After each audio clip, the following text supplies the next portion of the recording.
அடுத்தது எஸ்ஆர்ஹெச். எனக்கு சத்தியமா தெரியலைங்க. So SRH team SRH how it went. So அதுபடி பார்த்தீங்கன்னா எப்பயும் போல ஃபர்ஸ்ட் மேட்ச் அதே மாதிரி பயங்கரமா ஆரம்பிச்சாங்க, அடி நொறுக்கிட்டாங்க ஆர்ஆர். அதுக்கு ஒரு மெயின் ரீசன் ஆர்ஆரோட பவுலிங் அப்போ செட்டில் ஆகல. ஸோ அசங்காக உள்ள வச்சு ஆடவே இல்லை, அது ஒரு ரீசனு. டீக்ஸ்னா பயங்கரமா பவுலிங் போட்டாருங்க, வந்து யாருமே பேச மாட்டாங்க. மொதல் 6 ஓவரில் வந்து பவர் பிளே ஒரு 30 ரன் தான். லைக் ஒரு இந்த நோ பால் போனா போயிடுச்சு. ஏன்னா மற்ற 3 பவுலர்ஸும் 3 ஓவருக்கு 50 ரன் கொடுத்துருந்தாங்க. ஆனால் இவர் 3 ஓவருக்கு ஹைட்ராய்டு வச்சல இந்த மாதிரி செட்டில் பேட்ஸ்மேன் இருக்கும்போது 30 ரன் கொடுக்குறது தான் பெரிய விஷயம். ஸோ ஆனால் அப்படி இருக்கும்போது இங்கே அசரங்க அந்த மாதிரி பவுலர்ஸை யூஸ் பண்ணாமல் போனது தான் எங்களுக்கு பெரிய டிராபேக்கு. ஸோ மற்ற பவுலர்ஸ் ஜாஃப்ரி ஆர்ச்சரும் அந்த பார்ட்டிக்கு வராமல் 24 ரன் கொடுத்துருக்காரு. ஸோ அந்த மாதிரி ஒரு ஃபர்ஸ்ட் பவுலிங் பெர்ஃபார்மன்ஸ் அந்த மேட்ச் ஒன் சைடான ரீசனு. இல்லாட்டி எஸ்ஆர்ஹெச் அந்த மேட்ச் ஸ்ட்ரகிள் ஆகிறதுக்கு வாய்ப்பு இருந்திருக்கும். எஸ்ஆர்ஹெச் ஸோ மற்ற 2 மேட்சுமே ரொம்ப தோத்துருக்காங்க. அதுவும் எல்எஸ்ஜி மாதிரி டீம் தோக்குறாங்கன்னா அவங்க வந்து எந்த அளவுக்கு அதுதான் ஓவர் டிபெண்ட் ஆன் ஓப்பனர்ஸ். அதுதான் எல்லா டைமும் நடக்குங்கிற அவசியம் இல்லை. அதுதான் நடந்திருக்கு. டைம் வெல் ப்ரிப்பேர் ஆகி வந்திருக்காங்க எல்லா டீமும். அதுதான் உண்மை. அது இல்லாமல் அவங்க வந்து எல்லா பாலுமே எல்லா பிளேயருமே அடிக்கணுங்கிறது தான் அந்த கண்டிஷன். வந்து ஒரு குவாலிட்டியான பவுலிங் லைனப் வந்து மாட்டிக்கிறாங்க. லைக் வந்து நீங்க எப்படி ஸ்டார்கிட்ட நீங்க மாட்டிக்கிறீங்க குவாலிட்டி எல்ஜி இல்லை இவங்க சொல்றேன் டிசி ஸ்டார் நல்லா பெர்ஃபார்ம் பண்ணாரு. அதனால் அவர் விட்டாலும் அங்கித் வர்மா வந்து அந்த 4 ஓவர் தெரியல, அடுத்து பார்த்தா குல்தீப் யாதவ். ஸோ வந்து உங்க டீம் அந்த மாதிரி ஒரு பவர்ஃபுல்லான பவுலிங் லைனப் இருக்கும்போது எல்லா பிளேயரும் அடிச்சாருன்னா அது பிரச்சனை தான். ஏன்னா அங்கித் வர்மா படுறாரு, ஓகே, கமின்ஸ் ஏன் ஆடணும், அதுக்கப்புறம் அவரும் மனோகர் ஏன் அதே கேம் ஆடணும். ஸோ 7 பிளேயர் இருக்காங்க, ஒரு 4 பேர் இந்த ரோல் வச்சுவாங்க, அடுத்த 3 பிளேயர். T20 எவால்வ் ஆயிருச்சு, எல்லாரும் இந்த மாதிரி விளையாடுறாங்க. T20ல ஆங்கருங்கிற ரோல் இப்ப எல்லாம் ஆங்கர் ரோல் இல்ல இப்ப கிடையாது. இப்ப அதனால எல்லாருமே சுத்ததான் போறாங்க. எனக்கு புரியுது. ஆனா சில பால நம்ம மதிக்கணும். பால் ஸ்விங் ஆகுதுன்னா ஓகே, ஸ்விங் இல்ல ஸ்விங்கோட ஆட பழகணும். இல்ல பால் ஸ்பின் ஆகுதுன்னா ஸ்பின்னோட ஆட பழகணும். இல்லை நான் ஸ்விங்குனா இந்த பால் இப்படி ஆஃப் ஸ்விங் ஆகிற பால நான் வந்து ஆன் சைடில் தான் ஆடுவேன், நான் வந்துட்டு லெக் ஸ்பின் ஆகிற பால நான் வந்துட்டு மிட் விக்கெட்ல தான் திருப்புவேன் அப்படின்ட்டு இருந்தீங்கன்னா அதான் ஹவு இன்டென்ட்டான இப்படியே சமரைஸ் பண்ணிடலாம். ஸோ அவங்க இஷ்டத்துக்கு ஆனாங்க, அதனால இஷ்டத்துக்கு போயிடுச்சு. ஹவு டு இம்ப்ரூவ் என்னை பொறுத்த வரைக்கும் they need and middle order bats இல்லைங்க. அங்க ஃபினிஷர்ஸ் இல்லைங்க, ஃபினிஷர்ஸ் இல்லைங்க. கிளாஸ் நம்பர் 4 ஆடுறன்னு வைங்க. கிளாஸ் அப்புறம் யாரு வருவாங்க? அபி கிளாஸ் 5 4 வந்து நிதிஷ் ரெட்டி 1 டவுன் யாரு? ஓகே 5. எங்களுக்கு போன தடவையோட ஆக்சுவலி எங்களுக்கு பேட்டிங் லைன் அப்புறம் இந்த தடவை பேட்டிங் லைன் இம்ப்ரூவ் ஆயிருக்கு, நல்லாவே இம்ப்ரூவ் ஆயிருக்கு. போன டைமோட இம்ப்ரூவ் பண்ணிருக்கலாம். ஆனா வாஷிங்டன் சுந்தர் வெளியே உட்கார வச்சு அவங்க ரொம்ப இது பண்ணிருந்தாங்க. அது ஏன்னு எனக்கு தெரியல. அது வந்து போக வேண்டாம்.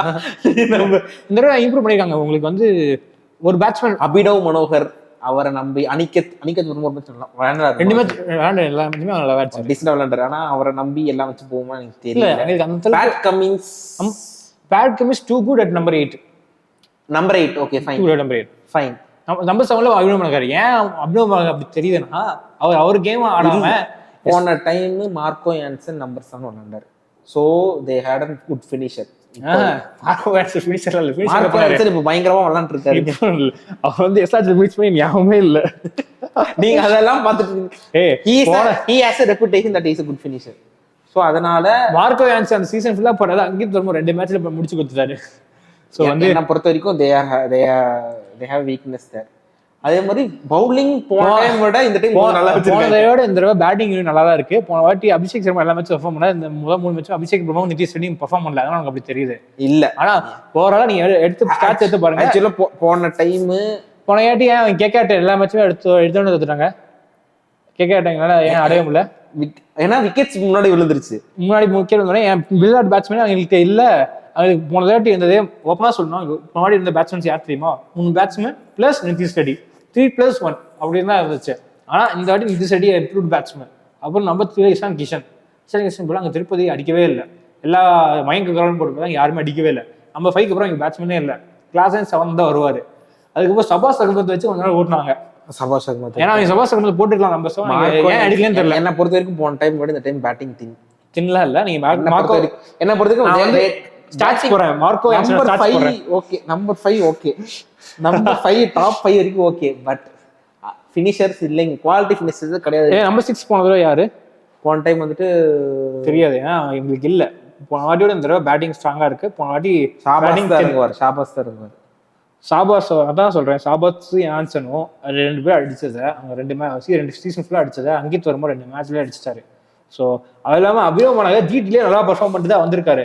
அவங்க என்ன ஒரு பிரச்சனை, அபினவ் மனோகரை கிளாஸ் மாதிரி ஆட சொல்றதுதான் பிரச்சனை. அவர் ஹிட் 4 நல்லா அடிப்பாரு, ஆனா அவர் வந்து 6 எல்லா பாலும் 6 போட சொல்றதுதான் அவரோட பெரிய பிரச்சனை. எனக்கு தெரியல என்ன நடக்கும். எனக்கு தெரிஞ்சு they have a weakness there. But weakness எங்களுக்கு ஏன் அந்த வீக்னஸ்னா அவங்க எல்லாருமே 200 செகண்ட்ஸ்ல ஆடுறதா எங்க வீக்னஸ். அவங்க ரோல் அது தெரிஞ்சு பவுலர்ஸும் குவாலிட்டி பவுலர்ஸ் வச்சிருக்காங்க. தே கேன் குவாலிட்டி பவுலர்ஸ் தான். அவங்களுக்கு இன்னொரு என்னன்னா, இன்னொரு விஷயம் நீங்க கவனிச்சு பார்த்தீங்கன்னா தெரியும். அவங்க வந்து பவுலிங் வந்து போனது டிஃபென்சிவா இருந்துச்சு. புவியும் சரி நட்ராஜும் சரி அட்டாக்கிங் பவுலர்ஸ் இல்லை, டிஃபென்சிவ் பவுலர்ஸ். டிஃபென்ஸை நீங்க அடிக்கும் போது தான் விக்கெட் விடுவோம். ஆனால் இந்த தடவை நீங்க ஹர்ஷலும் சரி சமயம் சரி ரன் செலக்ட் பண்ணுவாங்க, அதே மாதிரி விக்கெட் பயங்கரமா எடுப்பாங்க. ஸோ எப்படி பேட்டிங்கோ முக்கியமா ஜாம்பாவும் அதே மாதிரி தான். அன்லக்கிங்க போன மேட்ச் ரன் இல்லாதனால ஒரு ஆல்ரவுண்டர் இறக்கி விட்டு ஜாம்பா ஆட முடியல. ஆனா அவங்களுக்கு வந்து பவுலிங்குமே இந்த தடவை ஃபுல் அட்டாக்கா போயிருக்காங்க. பேட்ஸ்டிங் எப்படி அட்டாக்கா இருக்கோ பவுலிங் அதே மாதிரி அட்டாக்கா இருக்கு. கமின்ஸ் ஆயிலும் அது ஈஸியா போட்டு போயிருவாரு 4 bowlers. அதான் முதல்ல அஸ்வினே சொல்லுவாரு 24 பால் கமின்ஸ், அந்த 24 பாலுமே வேற பால் போடுறான். இன்னைக்கு ஐ மீன் இந்த டீம்ல யாருங்க ஸ்பின்னர், அதுதான் இந்தியன் ஸ்பின்னர்ல தான் அதான் இந்தியன் ஸ்பின்னர் தேவை, அதான் இவர் வச்சு ஆட்டாங்க. ஜாம்பா மட்டும் தான் இருக்காரு. சிம்ரஜித் சிங் வச்சு ஆடினாங்க. போன மேட்சுக்கு வேற யாரோ ஒரு பவுலர் வந்து புதுசா ஒரு பவுலர் வந்து போட்டாரு. ஜபாசரி ஏதோ ஆமா நல்லா போட்டார், 2 விக்கெட் எடுத்தாரு. அதுக்கப்புறம் அது மட்டும் இல்லாம மிர்ச்சி செடி 2 ஓவர் போடலாம் எங்களுக்கு போடல, தாராளமா போடல. இப்போ ஏன்னா எனக்கு தெரிஞ்ச அந்த ஸ்பின்னர் ஓகே அவனா மிச்சபடி குவாலிட்டியெல்லாம் இருக்காங்க, அந்த குவாலிட்டி வச்சு சமாளிச்சிடலாம். அது இல்லாமல் சமியோட ஃபார்ம் வந்து ஒரு பெரிய கன்சர்ன். நீ வந்து ஃபைனலே பார்த்துக்கலாம். ஸ்மீம் வந்து பழைய சமி இல்லை, கன்ஃபார்ம் அது வேணா அடிச்சு சொல்ல. சமி வந்துட்டு பவுலிங் போட போட போட போட அவர் இம்ப்ரூவ் ஆவார். ஸோ அவர் எனக்கு தெரிஞ்சு மேட்ச் ஆஃப் ஸ்டேஜ் ஒரு 7-8 மேட்சஸ்க்கு அப்புறமா அவர், ஏன்னா அதெல்லாம் பார்த்தா நீங்க பவுலிங் போறது வேற, ஹைதராபாத்ல பவுலிங் போறது வேற. அது நீங்க ஸோ எனக்கு தெரிஞ்சு அவர் இம்ப்ரூவ் ஆவார். எனக்கு தெரிஞ்சு 8-9 மேட்ச்க்கு அப்புறம் இம்ப்ரூவ் ஆவார். So wait and see. So எனக்கு தெரிஞ்சு எஸ்ஆர்ஹெச் வந்து இவங்க இந்த பேட்டிங் லைன் அப் வந்து சுச்சுவேஷனுக்கு ஏற்ற மாதிரி ஆடலைன்னா கண்டிப்பா மாட்டுவாங்க. போன வாட்டி தப்பிச்சிட்டாங்க, இந்த வாட்டி குவாலிஃபை ஆவாங்களான்னு கேட்டிங்கன்னா ஆக மாட்டாங்க. ஆவாங்க. ஸோ லெட்ஸ் ஆவாங்க. எனக்கு தெரிஞ்ச அந்த மிடில் ஆர்டர் அந்த டெத் ஃபினிஷிங் மட்டும் தாங்க பிரச்சனை. அது மட்டும் அவங்க சார்ட் அவுட் பண்ணிட்டாங்கன்னா they will get it.